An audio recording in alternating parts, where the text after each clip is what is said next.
three, go. Hi, I'm Diane. And I'm Alistair. And welcome to Barangay Abroad! Ang kwento ng mga tawa, luha, saya at hirap ng overseas Filipinos. So today, the name of our episode is Habibis! So guys, Habibis kasi tungkol ito sa weaving. Di ba? Pag-habi, yun ang topic natin for today. Ito ko saan? Tungkol sa mga hobbies. Okay, sorry. Kaya so, mga hobbies. libangan. Libangan, oo. Itong hobbies, requested by one friend of the pod. Okay, yes. And I can confirm, actually, may kuda siya every time may episode. Talaga? To be fair to this friend. Oo. Shout out to you, friend! From the down under. From the down under. Wow. As in, mukhang patay? Ganon. Anyway, You mean Australia? Australia. I love you, girl. Okay. Miss Diane, ikaw ba? Ano ba yung mga pinagkakaabalahan mo recently? So, take us through the life of a showgirl, Diane. So, ako mga pinagkakabalahan ko these days, itong pod. Okay. Diba? Can you confirm I can confirm. na ikaw din? Actually, sinabi ko na ito in one of the episodes, parang I wasn't expecting it to be as time-consuming. Pero it's also fulfilling. Pero I just didn't expect it to be time-consuming. Ano pa? Nag-travel kami within the Netherlands, nag-road trip, nag-boating. So, mga ganon. So, in short, hanging out with family and friends. Yung mga pinagkakabalahan. Aside from the pod. Ikaw, ano ba bang pinagkakabalahan mo? So ako, the pod, work, of course, being around friends, being around my network. Nag-travel ako recently, so yun, that also, so yung travel, of course, may work element, pero maximizing seeing the city, seeing friends I knew from the city. So I went to New Jersey and New York. On another, sabi ko nga in the last few episodes, parang gusto ko rin maging parang travel vlogger, gusto ko rin maging music reviewer. So trying to work on those things on the side as well. In short, ang dami po niyang studying ginagawa. Dutch, I love it. Fitness. Yung only thing na hindi ko ginagawa masyado is sleeping. Ay, totoo. Hindi, joke lang. Pero 6-7 hours, I think it could be better. Diba? I love it. Ang dami po niyang ginagawa. Pero anyway, since nandito tayo sa topic of hobbies, Miss Diane, how do you define a hobby? Diba? Yeah. Parang what does a hobby mean to you? Ano nga ba? So, alam niyo naman, mahilig ako mag-type sa Claude. So, or mag-research using AI, which I don't know if it's good or bad. But anyway, according to... sabi nung environment. No. Pero go ahead. So, a hobby, according to Claude.ai, is an activity done regularly in one's leisure time for enjoyment, relaxation, or personal fulfillment rather than work or obligation, and hindi kailangan may financial gain dito. So something that you do for creativity, physical activities, learning, social activities, etc. So ikaw ba, ano yung mga hobby? And how would you define hobby? Same lang. Same lang, done. Which is parang in my head, it's the things you do outside of work. And it's parang kumbaga, it's an equal part of your identity, if not more than work. That's how I would define a hobby. Parang if you were to segment the day into 3/8, so 8 hours is work, 8 hours is sleep, then it's the other 8 hours. I love it. Okay, so speaking of hobbies, Miss Diane, should we start deep diving into hobbies and what it means for us OFWs? I think yung something na naging different for me is that now parang I kind of do more hobbies na to find myself. Find myself. To parang find Girl, more mag-report ka na lang sa missing person kung nawawala ka. To find parang yung other aspects of myself. So for example, itong Barangay Abroad as a content creation, parang I'm trying to do it more to see if I am someone who is creative. Ano ba hobbies ko sa Philippines? There was a time, ang hobby ko was parang consuming movies. Parang sabi ko, for, I think grabe obsessive ako guys, as a person. Like, if I have to do it, I have to do it like to its most exaggerated extent. Parang one movie a day. Ano? One movie a day. Manonood ako ng one movie a day as an average. So yun, trinay ko for a time. I think first year college ata ako. Bakit? Wala lang, to consume. Kasi yun yung hobby ko eh. And parang, if you're gonna do a hobby, do it really well. Wait lang, sabi kasi sa definition kanina, parang, ano tawag dito? Enjoyment, relaxation, and personal fulfillment. Na-enjoy mo parang... Definition mo. Definition ni Claude. Paano yung definition ko? Balita ko, kalahati ako ng podcast. Hindi, pero so, siya lang yung magde-define. So, yung hobby mo, dahil nanonood ka ng TV, ginawan mo ng KPI? Ginawa ko ng KPI. Pero, to be fair, nag-enjoy naman ako. Hindi ko ba nag-enjoy manood ng movie? Ba't ka nanonood ng movie? Para mairita? Hindi na, one talaga a day na. Dapat one a day.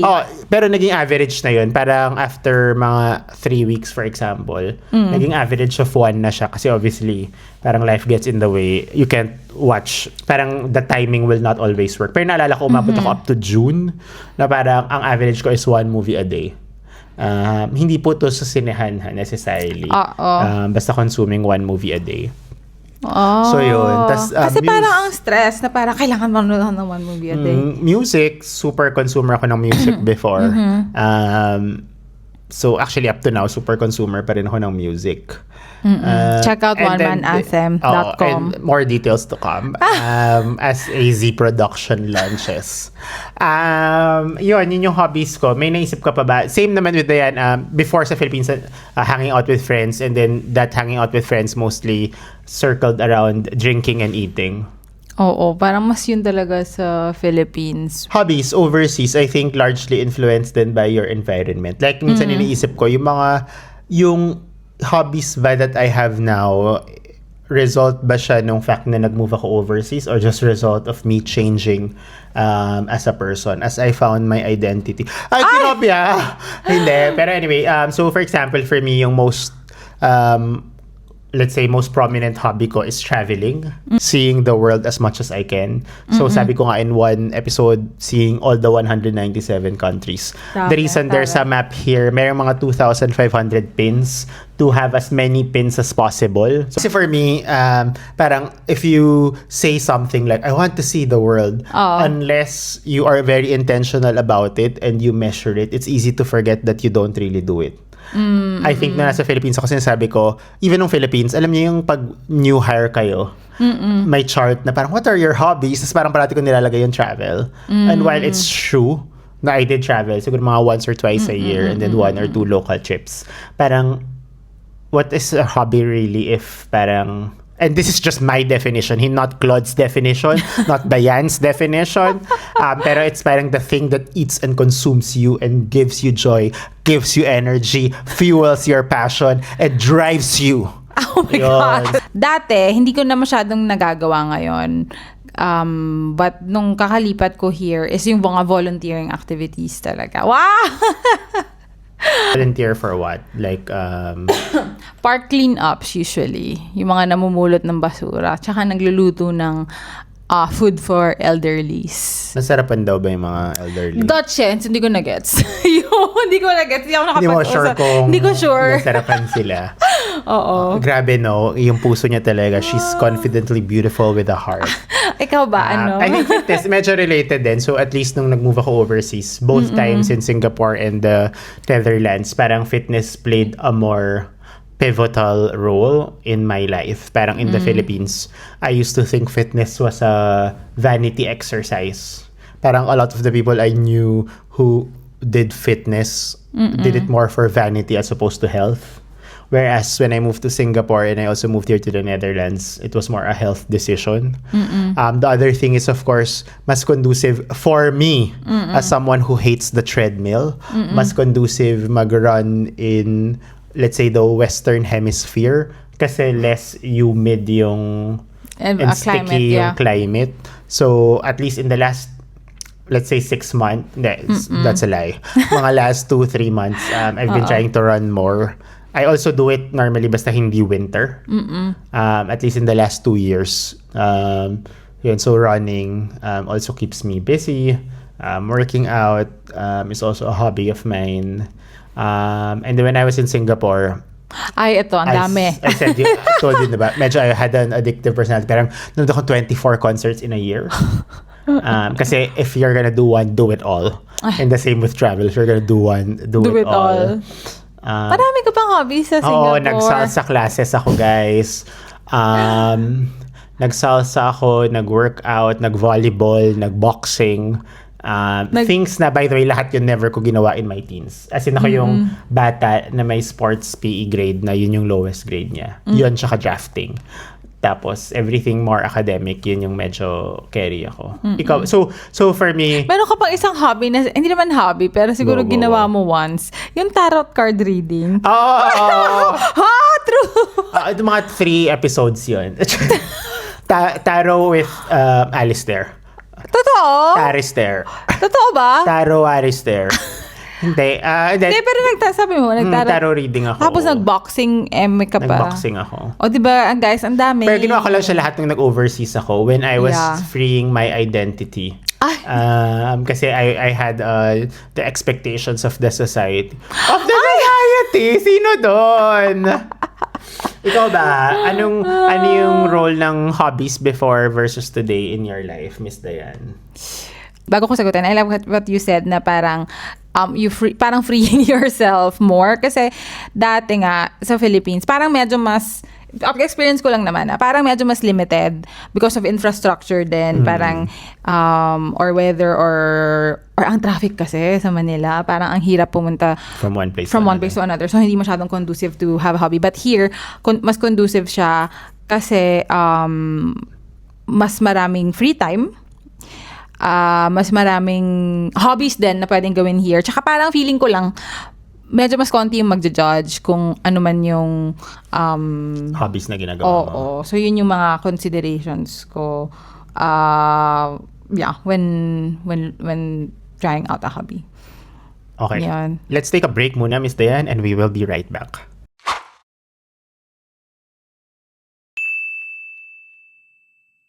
We were talking about hobbies kanina, about the differences of our hobbies when we were in the Philippines and now that we are abroad. So, marami tayong friends na OFWs. Do you think yung mga OFWs have more hobbies now when they immigrate? Why do you think so? Is it because they have more time, we have more time, or is it because we're trying to be less lonely and hence we want to have hobbies to have a community or to meet more people? Ewan ko, feeling ko may mga tao lang talaga na greedy at gusto ng maraming asawa. Ano? Sabi mo, they want more hobbies? Hobbies, sorry. So, okay. Pati ako Ewan nagulo, ko, ha? Parang pag tinitingnan ko yung mga friends natin na OFW, ewan ko kung sa feed ko lang to or nangyari rin. Yung parang lahat na today marathoner. Parang lahat biglang, grabe yung pag-blossom ng mga hobbies ng mga friends ko. Parang, especially yung mga Filipinos na nabe-base overseas, ang daming physical-based activities na nakikita ko. Like, ang dami na ngayong marathoner, meron ng parang Eliza Valdez makapag-volleyball. Alam mo yun, parang... Nung nag-abroad sila, ganyan yung mga na-achieve. Ganyan yung biglang parang... tas uso yung mga physical transformation hobbies, I guess, for a lot of OFWs. Meron din naman akong mga friend na parang bigla siya lang naging artist. Parang naging pintor. Or naging connoisseur ng parang wine, ganyan. So, meron kang friend na gano'n? Na OFW? Hindi, nagpapauso lang para sa... Hindi, meron. Pero anyway, the point of it all is, yung question mo ay, do I think mas marami. Mas marami talaga for some reason. I think also because it opens up your eyes to a lot of things na you might not have seen when you were in the Philippines. So for example, art. I don't think everyone has access to Western art, for example. So while you can appreciate Philippine art, there is that culture that is quite big here to do that. Wine tasting, di ba? Yung mga wine connoisseur nating friends. Correct. Ikaw ba, do you think it's time? Do you think it's... Oo. Well, syempre hindi kami nagpa-survey na parang bakit ka mas maraming hobbies when you go abroad. But I think, at least for me, time talaga. Mas marami akong naging time. And siguro, Eto, assumption lang. Hindi Wait, siya... as in, dumami yung time kasi naging... Kasi na-free up from work. Ako. Ooh. Ayan, kukontakin ko po yung employer niya. Parang nagkukulang po siya ng hours. Hindi. In general, parang mas madami talaga yung time consumed sa work sa Philippines. Kasi nga, mas hustle culture. Hustle culture, as Hustle we and discussed. hustle culture sa Philippines. But ito perception ko lang, walang research. Pero siguro dahil maraming mga dink ngayon or Sorry, anong dink? double income, no kids. Or parang yung mga... Fairness, may natutunan ako for the Hindi first mo time alam sa yun? podcast. Ano ba yun? Okay, so may mga drink, May dual income, no kids. Okay. Parang, or in general, compared sa yung parents natin, parang, siguro yung mom ko, pinanganak ako mga 28, 29, 30 siya. Ako past 30s na pero wala pa rin akong kids. Because of that free time, not freed up because of work lang, but freed up kasi wala pang family. Mas maraming time or parang where will you spend that time? Okay, do it in specific hobbies na that you either really enjoy or parang you wanna discover a different version of yourself na gusto mo palang maging pintor pero dahil pinalaki tayo or parang lumaki ka na ito yung track mo, parang you try to discover other versions of yourself through your hobbies or dahil gusto mo siguro magpapayat or whatever. So yung mga ganong things, mas marami kang time and siguro isa pang assumption kaya mas maraming OFWs na mas nagkaka-hobby now is dahil sa Philippines, at least ako, yung hobby ko is meet up friends. Dahil mas konti yung friends ko here nung start, mas marami kang time na you just do for your hobbies. And in fact, I think yung other people, di ba, parang ginagamit nila yung hobby to find people. Correct. So, For community building. Running, magsa-Strava, or mag-CrossFit. Ngayon, usong-uso na yung High Rocks. Di ba? Correct. So, Oo. yun. May feeling ka ba na may impact dun yung culture around you? Like, for example, in the Philippines, the way hobbies are perceived versus the way, for example, let's say we live in the Netherlands, so the Dutch, for example, looks at hobbies. Parang may difference ba? Did it help? Did it not help? Anong POV mo dito? Yung POV ko is definitely, at least in the Netherlands, their culture helped me have more hobbies. Tell us Because sila as a culture parang they are not only defined by work but also by the things that they do outside work. And sabi mo nga yung things you do outside work for enjoyment or whatever could also be your hobbies. And they really encourage you to do all these things. So for example, yung one thing that surprised me before was sabi nung sa university namin, sabi kapag gagawa ng resume, sa Dutch resumes daw, may portion yung hobbies kasi they want to know you as a person outside of your white collar job skills. So for me parang wow, it's my first time to hear that na oo nga naman no, parang you are not just defined by your work kung marunong ka mag-Excel, marunong kang mag-CEO level communication, but kapag you're a runner parang or marathoner or doing sports or TikTok star, kung ano man, parang you are also defined by that and that also has equal skills attached to it. Out of curiosity, nasa resume mo na ba ngayon yung hobbies? And if yes, ano yung sinasabi niya about you? Oo, nasa resume ko ano nga, kaya yun. nga tinatanong na kung Actually, ano. hindi. Ever since, in the last 5 years, meron dun yung hobbies. Wait, actually, sige, tingnan So kaya natin. nga, hindi ko na nga tinatanggi. Tinatanong ko lang ano yung nakalagay. Hindi ko out of maalala. curiosity. Hindi ko maalala exactly, but To be fair, ako tignan ever natin. since nag-start ako mag-work, nandun na yung hobby sa resume ko. But I think, if Sa I'm being... Philippines? But Talaga? very small part. Like, alam mo yung, di ba, tinatry mong, so ang instruction sa resume ay 1 page maximum. Oo. Tapos, so nandun siya sa last paragraph. Tapos sobrang liit lang niya. After nung proficient in Microsoft Excel, parang may line lang doon na enjoys traveling, parang does blah blah blah. Talaga? As in, since Philippine days? Pero sobrang liit lang. Alam mo, and to be Yeah. honest, before, ginagawa ko siya out. Not really because I wanted it to... Not really because I meant it as real hobbies. I just wrote it kasi alam kong it looks good. Parang it shows talaga? that I'm multifaceted. And, pero ngayon, I put it because I mean it. Bakit mo naisip na ilagay before? May kinopihan lang ako. Ano ba? Na may hobbies? Oo nga. Pati sa pala sa Philippines, may Hindi, ganun pero na. agree ako, super rare. Kasi parang mas uso pa yung ilagay mo na 1 beauty pageant, 3rd place, grade 3. Tsaka yung awards, and yung mga spelling awards. quiz bee, Correct. winner, Oo, grade oo, 2, oo. lost to the word hippocampus, ganyan, di ba? So, agree naman ako sa'yo. So, resume. Talaga? Anong nakalagay sa'yo? Yung sa akin parang... Yung fake, hindi naman fake, pero yung not mean. Nandun yung not website mean. ko, yung onemananthem.com. Oo. Yung recent versions, nandun yung fact na I want to travel to all countries in the world. Ito yung before, yung Yung before is yung... yung sabi mo you don't yung mean website. Yung I had a music website. Change ko na ata dun sa last 5 years yung I have a travel website. But I've always had it. To show that I'm multifaceted. Although, to be honest, before workaholic lang din naman ako. So, ano yung, okay, so yun lang, yung dalawa. parang ano may pa? something pa about, ngayon, parang, studying Dutch and practicing Spanish. Ganyan. Okay. Diba? So ito, akin, hindi ko kasi maalala kasi hindi ko na siya ini-edit. So parang yung ibang details na ini-edit ko. So para lang clear, yung latest resume ko, hobbies ay traveling, ito, investing in stocks and ETFs. Nakasulat. Confirming.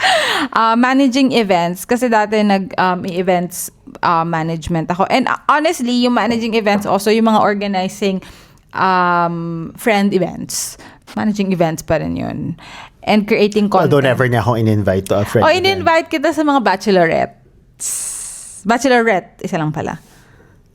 Diba? So, and then creating content. Pero ngayon, more finding different paths and definitions or definitions of myself. So yun, ikaw, meron ka pa bang ibang naiisip about yung differences in culture? One thing dito is, ewan ko, before ewan ko kung na-experience mo to sa Philippines, yung parang, okay, 5 p.m. na. So, let's say may schedule kang gym class at 6 or salsa class at 7 or, I don't know, boxing class at 8. Tapos biglang, may overwhelming priority ako sa work. Kailangan kong tapusin or parang may pinapatapos sa akin. So, ika-cancel mo na lang yung hobby mo. Whereas dito, parang uncompromisable siya. Parang it's just as important as... Parang hobbies are just as important as work. So parang dito, kailangan dumanak yung dugo bago ka mag-give up on a hobby na schedule mo na. Especially the fact na it's scheduled. Parang kabahan. 'Di ba? Parang, in fact, sasabihin lang, mag-lay down ka ng last minute thing. May mga kilala ako na parang, no, okay, then I will do it tomorrow. Parang gano'n. Kasi naka-plan na yung hobby. Parang it's just as integral as eating. They put their self first, and hence they put their hobbies first over their work deliverable. So, as you said, non-compromisable nila yung hobbies. And actually, I think, even sa mga social gatherings, mas parang yung mga pinag-uusapan is what you do outside work. Unlike before, sa Philippines or actually yung mga sa other countries na medyo mas mga workaholic, parang when you do small talk, you always talk about what do you do, ganon. Pero here, parang what do you do outside work? Anything that you do for sports, or do you have any hobbies? Mas ganun yung topic. And kapag wala kang hobby, parang why? Ano yung may mga side note ko lang na question. May mga hobbies ka ba na nag-fail? Ang dami. Sample, ano yung mga parang Madami. sumuko ka kagad or sinukuan ka? Piano lessons. Ilang taong ka na ng piano lessons? Nag-piano lessons. Di ko maalala yung Here or taon. Sa Philippines. Sa Philippines. Nag-piano lessons ako.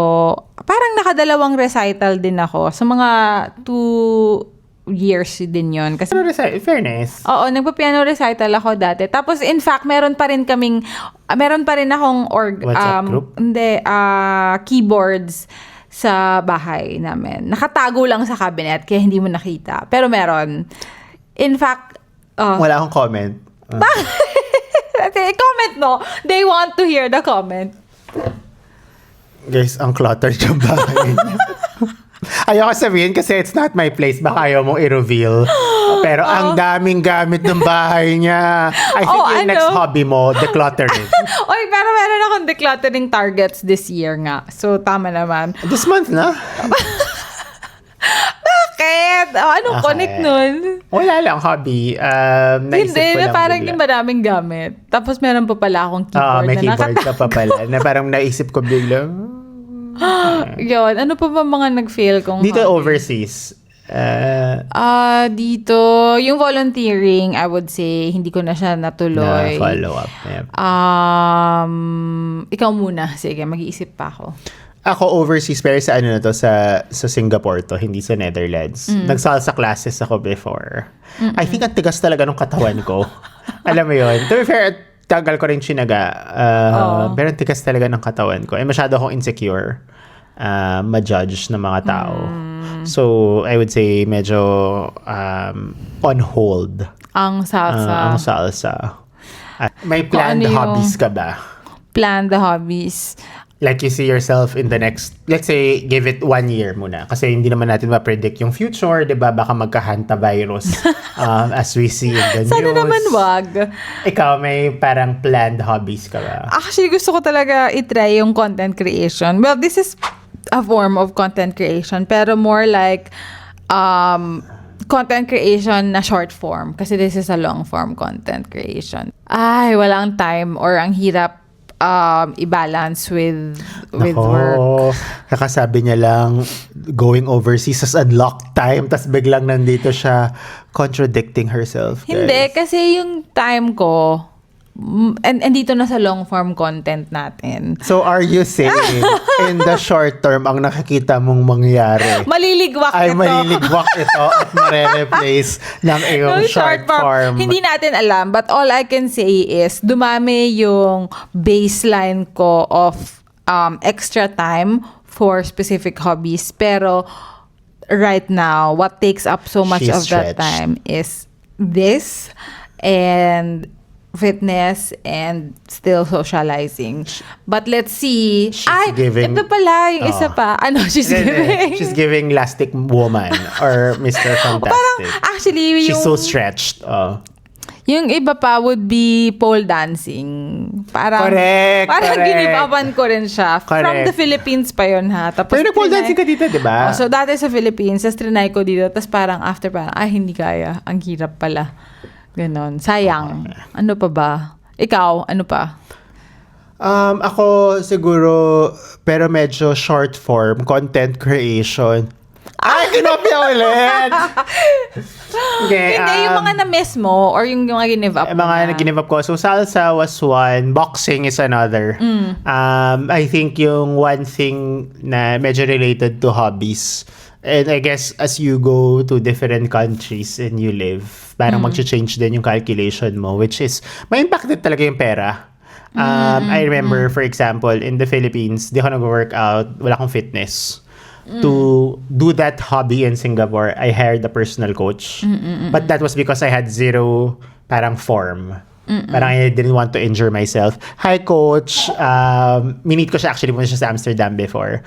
And content creators din silang mag-asawa. Love it.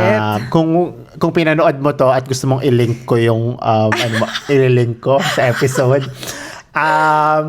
And then, nung nagpunta ako sa Netherlands, may parang ano na ako, may home gym na ako. Alam to ni Miss Dayan. So, ano yung point ng kwento ko? Hindi ko alam. Basta Yung may mga, hobbies ako. yung mga stinop mo na hobbies. So, stinop ko nang mag-go to the gym, pero hindi ko stinop yung actual working out. So, does that count? At saka yung pera. yung pera has an impact.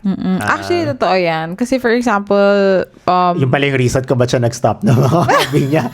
Sinisipa niya yung na-busy siya sa podcast. hindi, not about me. Pero yung point ko is, meron akong mga kakilala na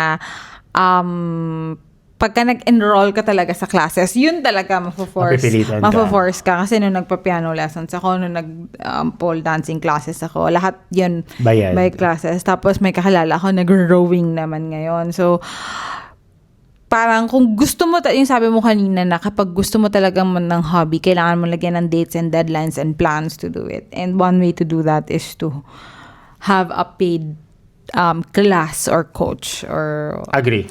or dapat sobrang taas ng self-discipline. Ako, para hindi masustain. naman super taas ng self-discipline ko. Pero my fear of spending more money on hobbies is so high na ako ngayon, meron akong sariling gym equipment which I've been using for the last 5 years. Okay. And nag-run ako kasi yung running free. Diba? So ikaw, ano pa yung mga gusto mong i-start na hobby, if any? Ako, gusto kong start. So, one is language learning. Although, ginagawa ko na naman siya quite seriously. Pero mas gusto, I think, grabe, ang galing ko sa Duolingo, guys. To be fair. Ako. Pero gusto kong mag-level up. Like, gusto ko potentially to take another formal language lesson. To take it to the next level. Do both Dutch and Spanish. Not to steal his thunder, pero nag-learn din ako ng Dutch, pero hindi ko siya sinama sa hobbies ko kasi sabi, done regularly for enjoyment, and hindi ko talaga na-enjoy ang learning Dutch. But anyway, I think... So, learning language is one. The other thing I want to pursue is I want to create more content. Medyo, tinatawanan ako diyan, pero medyo serious ako. Parang the last 3 days, pinaponder ko, should I have parang AZ Productions, yun nga, where I parang consolidate all my passion for music, for my life as a Filipino, overseas Filipino, and also traveling. Parang feeling ko, I understand the mindset na, and this applies to hobbies actually. Ito yung pinaka-importanteng sasabihin ko about hobbies. Wow. Parang may mindset na focus on one thing and you'll do that really well. Diba? Parang ganon. Parang if you really want results, parang Taylor parang Swift. drive something to, parang it's, parang until, parang do 10,000 hours, do it until you're tired and until you're bleeding and until there's nothing left in you but that specific form of art. But I'm also a believer na you cannot change yourself. And if I myself am these 3 things, I'm passionate about music, I'm passionate about traveling, and I'm passionate about being overseas Filipino and doing this podcast. I don't have to choose, and I will not choose. Not that you're making me choose. Why am I so angry? Bakit po galit siya? Parang Ayan, so anyway, naman so ako. more content creation, more language, I guess yun. And baka longer runs. Kasi as of now, I reached 13 km before. Now I'm back to 6. Although yun nga, into your body, wag kang push ng sarili mo. So, let's see. Ang dami po niyang meron po pala tayong future production studios owner. Easy Productions. Correct. Ex-marathoner. Ex-marathoner. Ano pa? Polyglot. Ang dami pong mga gusto niya pang i-achieve. Ako, meron pa ba akong, sabi ko lang kanina, content creation. Siguro one more thing to add. Sasabihin na natin sa mga Barangay Abroad pod listeners. Sasabihin ko yung isa ko pang gusto para may accountability partner, and it is to be more expert in investing. Okay, akala ko Claude. Sorry. Sabihin mo, Claude. But actually, investing and Claude AI stuff. Although ginagawa ko na rin naman kasi siya now-ish. So, yun. Okay. Daming sinabi. Okay, let's go na to the last portion. Tips natin para sa ating mga ka-abroaders about hobbies. Parang actually, not just ka-abroaders, but in general. Anong tips natin? Not that, again, we're experts on hobbies. Pero yun. Just start. I think. Parang just start, and for you to do that, you really have to find that goal and set aside time for that goal. So ako legit, meron ako sa beginning of the year, parang may checklist ako sa ano yung mga gusto kong gawin. So for example, dun sa hobby na content creation, it's to create like an account. Parang for me, that's already an achievement and we did it or doing it right now. Or parang yung reading books or listening to audiobooks. I defined it as, okay, basta maka 3 audiobooks ako in a year. So yon, parang ganun ko iniisip yung starting a hobby. Just start. Just define it and spend time to do it. Ikaw? Ako, I have 3 pieces of wisdom. Ay, ang dami! Ano yung framework? I think yung first medyo related to the start na sinabi ni Dayan, which is start, but I think, di ba, yun yung always that one step, yun yung hardest eh. But for me, ang very helpful framework is to always remember, in general, when I start something, do I end up regretting it? So, for example, when I am sitting on the couch, sobrang laki ng temptation not to run. But I just always go back to, I will hate the first 5 minutes getting ready, pero once I do it, I never regret it. Or traveling, for example. I normally hate packing.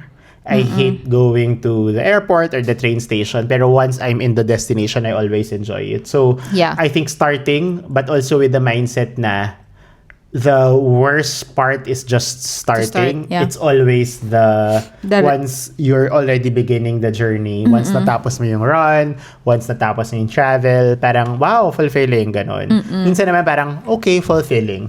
Minsan parang wow, fulfilling, ganon. So iba-iba rin, pero gets nyo na yung point.